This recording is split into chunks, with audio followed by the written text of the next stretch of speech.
नमस्कार बच्चों। कैसे हैं आप सब लोग? बढ़िया, ठीक है, गुड, ठीक बने रहिए, बढ़िया रहिए। और एक बार फिर हमारा Baghel sir chemistry YouTube channel आपका बहुत बहुत स्वागत करता है। और हमारे वीडियो को देखकर लाइक शेयर सब्सक्राइब अवश्य करें। कोई परेशानी समस्या हो तो कमेंट में अवश्य बताएं, आपकी समस्या का समाधान किया जाएगा। हमारे वीडियो को देखते रहें, हमारे चैनल के साथ बने रहने के लिए आपका बहुत बहुत धन्यवाद। एक बार फिर हम आपको कक्षा 12 की विज्ञान रसायन विज्ञान के पाठ नंबर 6 तत्वों का निष्कर्षण सिद्धांत एवं प्रक्रम में आपको हम रद्दी कॉपर धातु से या कोई भी कॉपर धातु कोई भी अगर अयस्क लेंगे आप रद्दी, उस रद्दी अयस्क से धातु का निष्कर्षण करने के लिए इस विधि का उपयोग करेंगे। इस विधि का नाम है हमारा हाइड्रोधातुकर्म, है ना। धातु का निष्कर्षण किस विधि का नाम क्या है? हाइड्रोधातुकर्म। हाइड्रोधातुकर्म। ये छोटी छोटी जो बातें हैं वो बोर्ड में पूछी जाती हैं, तो हाइड्रोधातुकर्म क्या है उसके बारे में आपको पूछा जाएगा।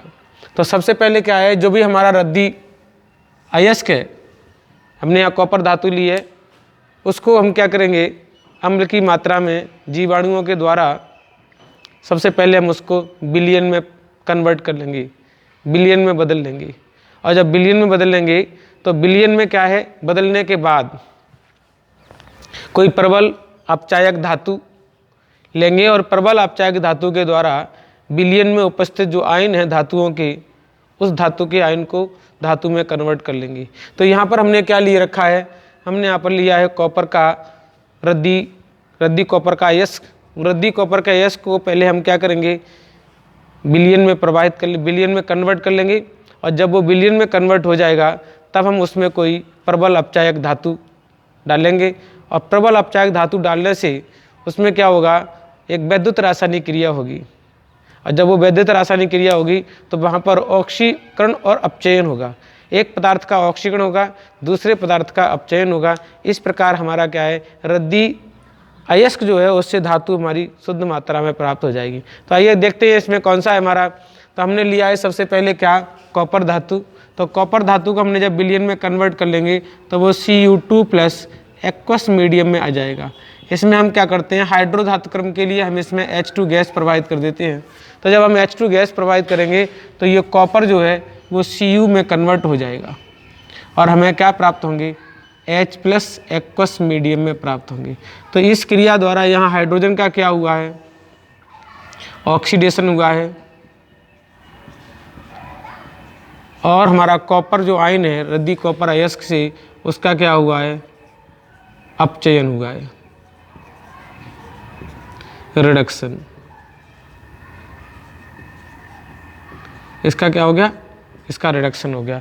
तो ये विधि हमारी क्या है, रद्दी धातुओं के अयस्कों से अयस्क का निष्कर्षण करने के लिए उपयोग की जाती है। इस क्रिया को क्या कहते हैं हम, हाइड्रोधातुकर्म करते हैं। क्योंकि हाइड्रोधातुकर्म में दो काम और लिए जाते हैं, क्योंकि इस अयस्क को हम क्या कर रहे हैं, विलयन में चेंज कर रहे हैं। और विलयन हमारा क्या होता है, जल के अंदर बनाया जाता है। तो जल के अंदर विलयन बनने के कारण हम इस क्रिया को क्या कहते हैं, हाइड्रोधातुकर्म कहते हैं। अगला टॉपिक लेते हैं इसके बाद, वो है अगला टॉपिक आपका ऑक्सीकरण अपचयन विधि। वो क्या अगला टॉपिक है इसका, वो है ऑक्सीकरण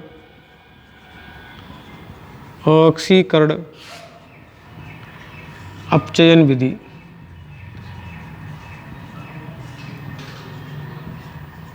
इसमें अधिक क्रियाशील धातुओं का हम शोधन करेंगे।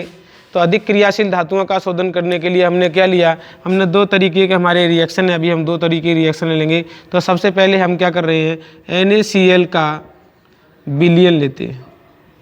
तो NaCl का जब विलयन लेंगे तो वो विलयन जो है वो Na+Cl-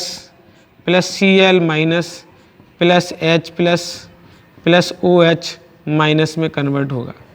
इसका हम कर देते हैं वैद्युत अपघटन। जब इसका वैद्युत अपघटन करेंगे तो हमें क्या प्राप्त होगा, NaOH प्राप्त होगा, प्लस हमें क्या मिलेगा, H2 मिलेगा, प्लस हमें क्या मिलेगा, Cl2 गैस प्राप्त होगी। तो ये जो है ऑक्सीकरण अपचयन विधि द्वारा इसका काम हुआ है। यहाँ से क्या हो रहा है हमारा, यहाँ से जो हमें ये चीज़ प्राप्त हो रही है वो हो रहा है उसका ऑक्सीकरण, और यहाँ से जो हो रहा है इसका वो हो रहा है अपचयन। तो ये जो क्रिया है वो ऑक्सीकरण अपचयन के द्वारा होती है। यहाँ पर हमारी क्या है, अधातुएं भी प्राप्त की जाती हैं। इसी का दूसरा एग्जाम्पल हमारा क्या है, यदि हम NaCl लिक्विड अवस्था में ले लें, यानी गला हुआ सोडियम क्लोराइड, यानी नमक जो है उस नमक जो है गलित अवस्था में ले लें और उसका भी हम वैद्युत अपघटन करा दें।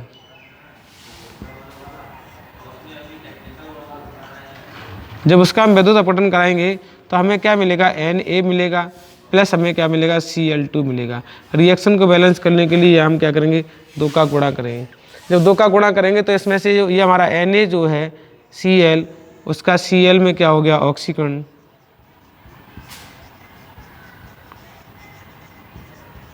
और जो हमारा NaCl का Na में क्या हो गया, अपचयन।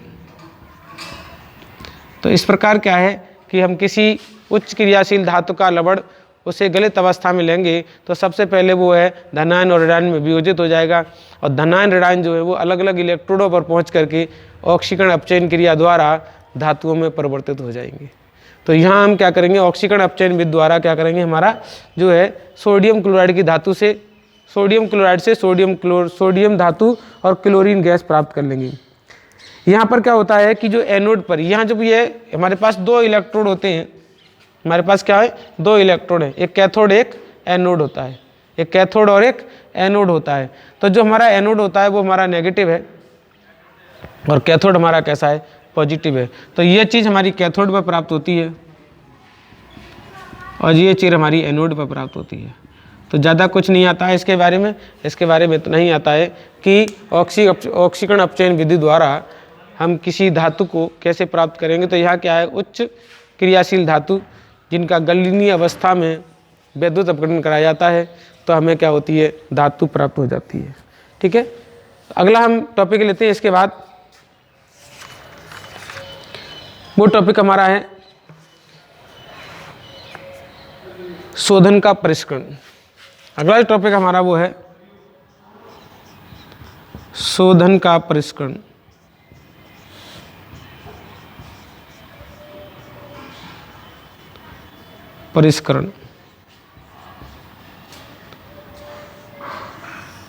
शोधन के परिष्करण में क्या होता है कि अभी तक हमने जितनी भी विधियों द्वारा, यानी इससे पिछली जितनी भी विधियों द्वारा हमने क्या किया था,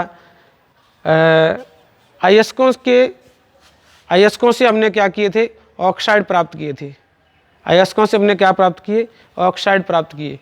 तो ऑक्साइडों को हमने परावर्तनी भट्टी, बात्या भट्टी, बेसेमर भट्टी, इन भट्टियों से प्रवाहित करके धातु का शुद्ध रूप प्राप्त किया था। लेकिन अभी भी उसमें क्या है, धातुएं शुद्ध मात्रा में प्राप्त नहीं हुई, अभी भी उनके अंदर थोड़ी बहुत क्या रह गई, अशुद्धि रह गई। उन अशुद्धियों को दूर करने के लिए हमें क्या करना पड़ेगा, उन धातुओं का शोधन करना पड़ेगा, यानी 100% शुद्ध धातु प्राप्त करनी है। अभी तक जो हमारी धातुएं आई, कोई 90%, कोई 95%, कोई 93% शुद्ध थी, लेकिन उसमें 4, 6, 5% जो है अशुद्धियाँ उपस्थित थी।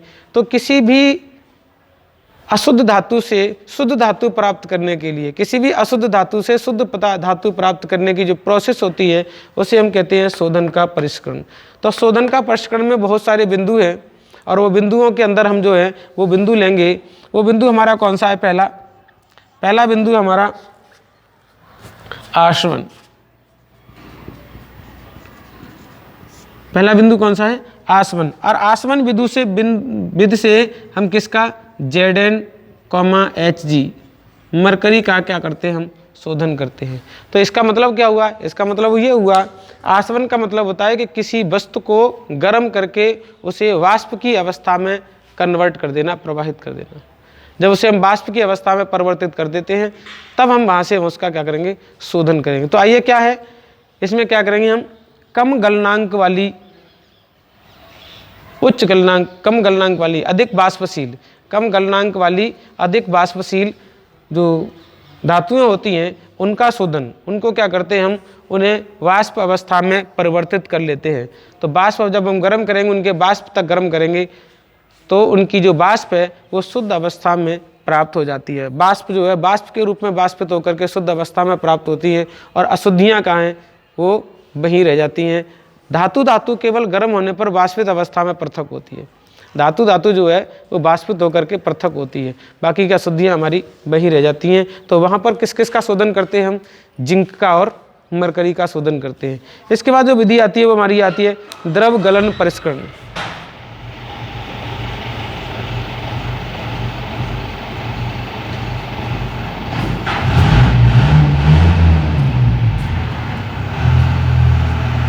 दूसरी जो विधि हमारी कौन सी है, द्रव गलन परिष्करण।